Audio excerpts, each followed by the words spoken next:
So guys, let's just quickly start with the next 10 questions of this video, and we are going to explain all the 10 questions one by one. So considering your first question, that is, if the demand for a good is inelastic, an increase in its price will cause the total expenditure of the consumer to be what? So students, ये question हमें क्या बोल रहा है? ये हमें पूछ रहा है कि अगर हमारी जो डिमांड ऑफ द कमोडिटी है, डिमांड इनइलास्टिक है. इनइलास्टिक का क्या मतलब होता है स्टूडेंट्स? जो कि ईजिली चेंज नहीं हो सकती है, ठीक है, इनइलास्टिक. सो अगर उसकी डिमांड जो है कमोडिटी की वो इनइलास्टिक है, सपोज उस कमोडिटी की जो डिमांड है वो 2 यूनिट्स की डिमांड है और उसका प्राइस भी सपोज 2 रुपीज़ है, तो टोटल एक्सपेंडिचर स्टूडेंट्स 4 हो गया, राइट. एंड अब वो ये पूछ रहे हैं कि अगर डिमांड इनइलास्टिक है, विच मीन्स कि इसमें हमें कोई चेंज नहीं करना है, रिमेन्स 2 यूनिट्स, तो प्राइस अगर बढ़ जाता है, सपोज प्राइस मैंने 2 से 4 कर दिया, सो देन यहाँ पे क्या हो रहा है, यहाँ पे क्या हुआ, if the demand for a good is inelastic and an increase in its price will cause the total expenditure of the consumer, that this is your total expenditure, to increase. So the correct option for your question number 1 is number A, that is increase. So students, option A is your answer. We have proved it mathematically also that अगर unit same ही रहता है और price increase हो जाएगा तो automatically total expenditure of the consumer will increase. Now let's see the second question, that is if quantity demanded is completely unresponsive to changes in price, the demand is what? See question क्या पूछ रहे हैं? Question पूछ रहे हैं कि अगर quantity demanded का कोई रिस्पॉन्स नहीं है, अनरिस्पॉन्सिव. अनरिस्पॉन्सिव का मतलब हो गया कि ना ही क्वांटिटी डिमांडेड बढ़ती है ना ही क्वांटिटी डिमांडेड घटती है, कोई रिस्पॉन्स नहीं दे रही है, ठीक है. इन रिस्पॉन्सेज है in comparison to change in prices, की अगर प्राइस चेंज हो रहा है, हमारी क्वांटिटी डिमांडेड को कोई फ़र्क नहीं पड़ रहा है, तो वो क्या है स्टूडेंट्स? क्या वो इनइलास्टिक डिमांड है, क्या वो यूनिटरी इलास्टिक डिमांड है, क्या वो कम्प्लीटली इलास्टिक डिमांड है, या फिर वो परफेक्टली इलास्टिक डिमांड है? ये बहुत ही सिंपल है, इसका आंसर है हमारा परफेक्टली इलास्टिक डिमांड. सो इसका आंसर है हमारा perfectly inelastic demand. Whereas inelastic का क्या मतलब होता है कि चेंज हो सकती है, थोड़ी बहुत वेरिएशंस आ सकती हैं, बट ये क्या बोल रहे हैं, एकदम अनरिस्पॉन्सिव. तो इसमें और इसमें अपने आप को कंफ्यूज नहीं करेंगे. इनइलास्टिक का मतलब ये नहीं है कि बिल्कुल भी चेंज नहीं आ सकता, थोड़ा सा चेंज ज़रूर दिखाई दे सकता है. एंड ये क्या कह रहे हैं? ये कह रहे हैं कि कंप्लीटली अनरिस्पॉन्सिव, कि कोई चेंज नहीं आएगा, which means it is your perfectly inelastic. Now let's see your question number 3. If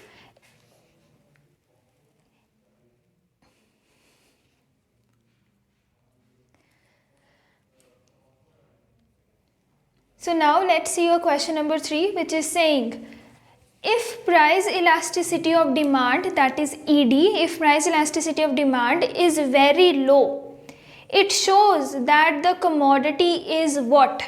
तो ये क्वेश्चन पूछ रहा है कि अगर हमारी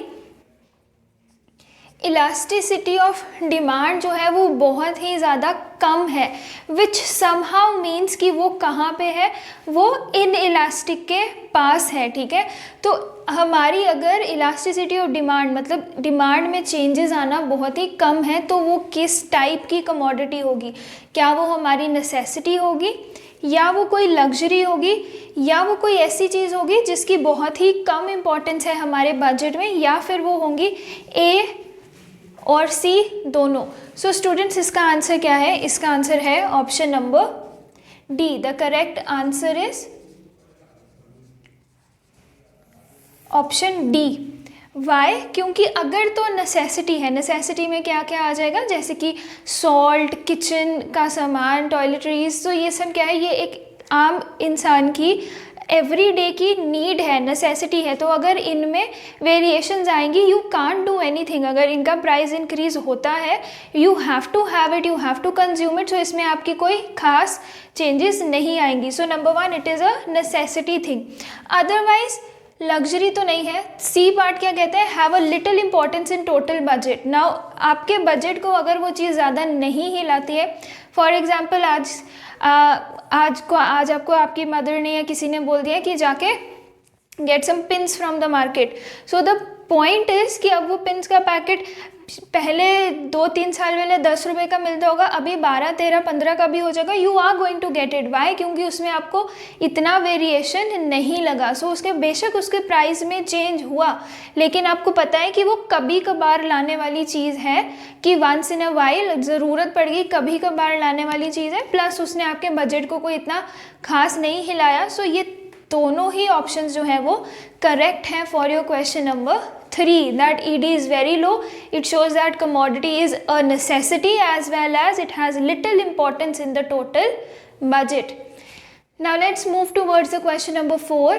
If demand is unitary elastic, अगर हमारी demand unitary elastic है, that is demand is equal to 1, तो a 25% increase in price will result in what? अब ये पूछ रहे हैं कि अगर हमारी डिमांड जो है वो यूनिटरी इलास्टिक रहेगी तो 25% का इंक्रीज प्राइस में किस चीज़ में रिजल्ट करेगा। So students, to balance this out, ठीक है, यूनिटरी इलास्टिक कैसे रहेगा, इक्वल, ठीक है। So 25% in change in total revenue, this is not your answer. No change in quantity demanded, no. Unitary बनाने के लिए if one thing is increasing, दूसरे को उसके बराबर आना पड़ेगा। And how is that going to be possible? That is going to be possible by 25% decrease in quantity demanded. So अगर प्राइस जो है वो किसी चीज़ का बढ़ गया है तो उसकी क्वांटिटी डिमांड जो है वो 25%, उतने ही परसेंट जो है वो कम हो जाएगी, तभी जाके आपका जो है वो बनेगा ED will be equal to 1. That loss will be loss of the commodity will be upon the gain, and then your ED will become equal to 1. That is your unitary measure of price elasticity of demand. I hope आपको ये first 4 questions जो है वो समझ आ गए हैं. Next 5th question is saying the supply of good refers to what? Now जैसे हमने एक डिमांड का कॉन्सेप्ट पढ़ा था और हमने देखा था कि डिमांड सिर्फ मांगना ही नहीं है कि हाँ मुझे ये चीज़ चाहिए और हो गया। डिमांड हमारी इकोनॉमिक्स में क्या है? It is want backed with sufficient amount, कि हाँ ठीक है, and plus willingness to take that particular thing, to take that commodity on that particular time as well. So वो थी हमारी demand. Same is the case with your supply students. Supply का मतलब सिर्फ और सिर्फ स्टॉक अवेलेबल नहीं है कि हाँ हमारे पास इतना स्टॉक पड़ा है सेल के लिए, नहीं, वो मतलब नहीं है। ना ही उसका मतलब है कि टोटल जो है वो वेयर हाउस में कितना स्टॉक पड़ा है, ना ही उसका मतलब है कि एक्चुअल प्रोडक्शन कितनी हुई है। अब हमारी सप्लाई ऑफ गुड्स का क्या मतलब है? इसका मतलब है quantity of goods offered for sale at a particular price per unit of time. So हमारी इकोनॉमिक्स में सप्लाई का मतलब ये नहीं है कि मैंने कितना प्रोडक्शन किया, मेरे पास कितना वेयर हाउस में सामान पड़ा है। मेरा सप्लाई क्या है? मेरा सप्लाई है कितनी गुड्स उस पर्टिकुलर टाइम पे मैं मार्केट में देना चाहती हूँ इतने प्राइस पे, ठीक है, उसको बोलते हैं हमारा supply. So correct option is option letter D. So for your question number 5 the correct answer is D. So I hope ये कंसेप्ट आपको क्लियर हो गया कि सप्लाई भी डिमांड की तरह ही है। सप्लाई में बस इतना डिफरेंस है कि प्रोड्यूसर की साइड से बात की जाती है कि हाँ मैं इस टाइम पे इस चीज़ को इतने में बेचने के लिए, इतनी क्वांटिटी इतने में बेचने के लिए तैयार हूँ, that is what my supply is. Now let's C question number 6. In which of the following market structure is the degree of control over the price of its product by a firm very large?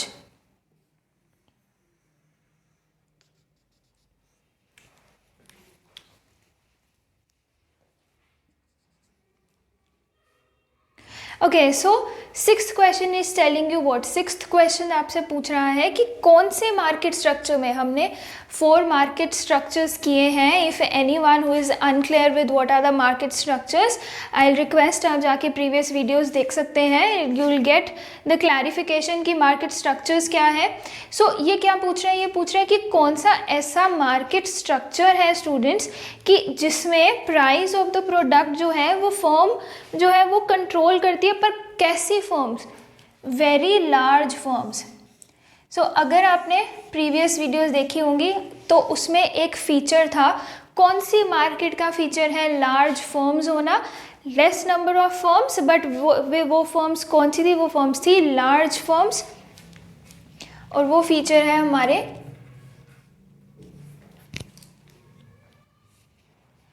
Monopoly का, कि यहाँ पे हम क्या बात करें कि यहाँ पे ज़्यादा फर्म्स जो हैं वो रहेंगी और वही जो है मोनोपोली, वही जो है हम अपनी प्रोडक्ट्स का प्राइस जो है वो कंट्रोल करती है, उसमें कोई भी इंटरवेंशन ऑफ गवर्नमेंट नहीं रहेगा. सो फर्म्स, यस फर्म्स हैं, लार्ज भी हो सकती हैं, स्मॉल भी हो सकती हैं, और वो किसका फीचर रहेगा, वो फीचर है हमारी मोनोपोली का.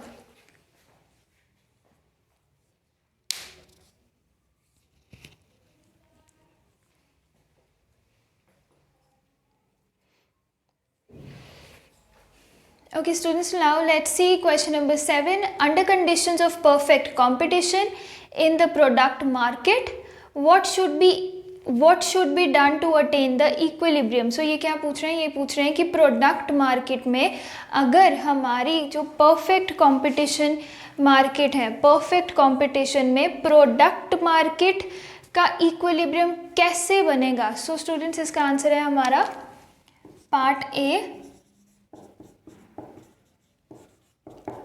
Option A is your answer, कि प्रोडक्ट मार्केट में अंडर परफेक्ट कंपटीशन हमारा इक्विलिब्रियम कैसे अटेन होगा, जब हमारा MRP, what is MRP, marginal rate of product is equal to value of product. So equilibrium कब अटेन होगा, इक्विलिब्रियम अटेन होगा जब उसकी प्रोडक्ट की वैल्यू और उसका मार्जिनल प्रोडक्ट जो है वो इक्वल रहेंगे. Question number 8 is, which of the following is also known as plant curve? So ये हमसे पूछ रहे हैं कि कौन सी एक ऐसी कर्व है, हमने कुछ कर्व्स जो है वो एक्सप्लेन की भी है. सो ये पूछ रहे हैं कि ऐसी कौन सी कर्व है जो कि प्लांट कर्व भी कहलाती है. सो स्टूडेंट्स, क्या वो लॉन्ग रन एवरेज कॉस्ट है, क्या वो लॉन्ग रन एवरेज कॉस्ट है, या क्या वो शॉर्ट रन एवरेज कॉस्ट है, या क्या वो एवरेज वेरिएबल कॉस्ट है, या क्या वो एवरेज टोटल कॉस्ट है.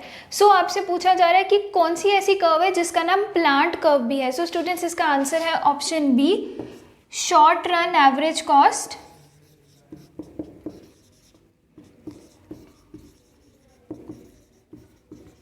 शॉर्ट रन एवरेज कॉस्ट, मैं इसका आपको रीज़न शेयर कर देती हूँ कि by the plant here we don't mean कि ये इसके शेप जो है वो किसी प्लांट जैसी है, सो दैट इज़ वाई ये हम प्लांट कर्व कहते हैं. नो, इसको प्लांट कर्व इसीलिए कहा जाता है स्टूडेंट्स कि शॉर्ट रन होता है जहाँ पे वेरिएबल फैक्टर्स और फिक्स्ड फैक्टर्स दोनों की ही बात कर रहे हैं, ठीक है.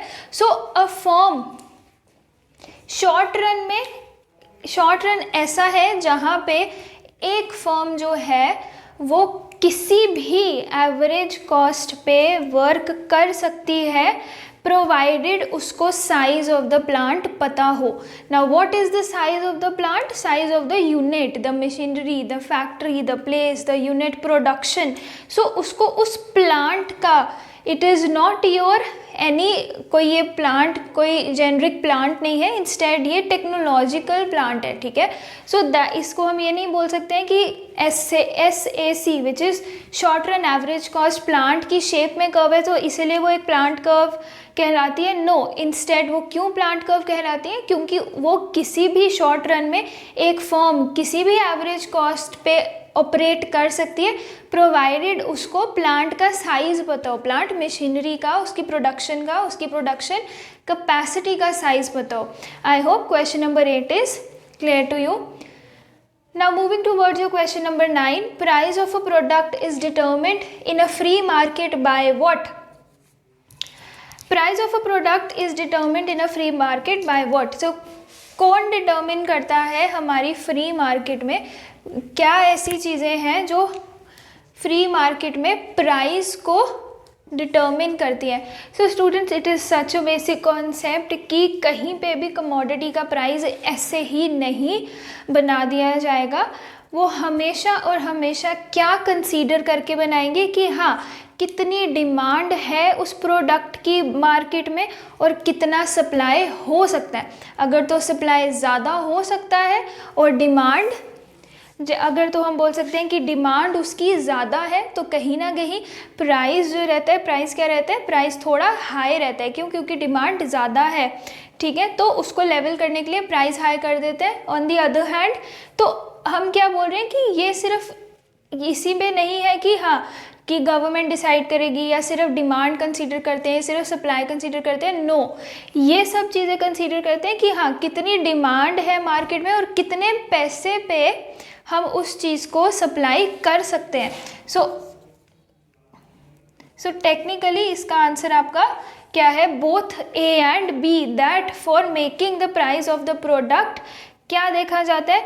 उसकी डिमांड और उसकी सप्लाई दोनों देखी जाती है. एंड इक्विलिब्रियम के लिए भी मार्केट में डिमांड और सप्लाई की इंटरसेक्शन देखी जाती है. Now let's C question number 10, which is the first order condition for profit maximization of the firm. So ये पूछ रहे हैं कि ऐसी पहली condition profit maximization of the firm की क्या होती है? AC equal to MR, which is average cost equal to marginal revenue. Marginal cost equal to marginal revenue. Marginal revenue equals to average revenue and average cost equal to average revenue. So students, for the profit maximization as well as for attaining the equilibrium, first condition is marginal cost should be equal to marginal revenue, and second क्या होती है? second होती है marginal cost should cut marginal revenue from below. So this is what your condition is, that is your condition B. Then marginal cost should be equal to marginal revenue. क्यों students marginal की बात क्यों, marginal की concept क्यों करते हैं? क्योंकि हमने previous video में सीखा था कि जो producers हैं वो किधर earn करते हैं, वो margins पे earn करते हैं, ना कि total पे. So इसका option है हमारा option B. So these were your 10 MCQs for today, and I'll see you in my next video. Till then, keep up your practice high, and any doubts if you have, always comment down below. I'll try to solve them, resolve them in the next video. Thank you.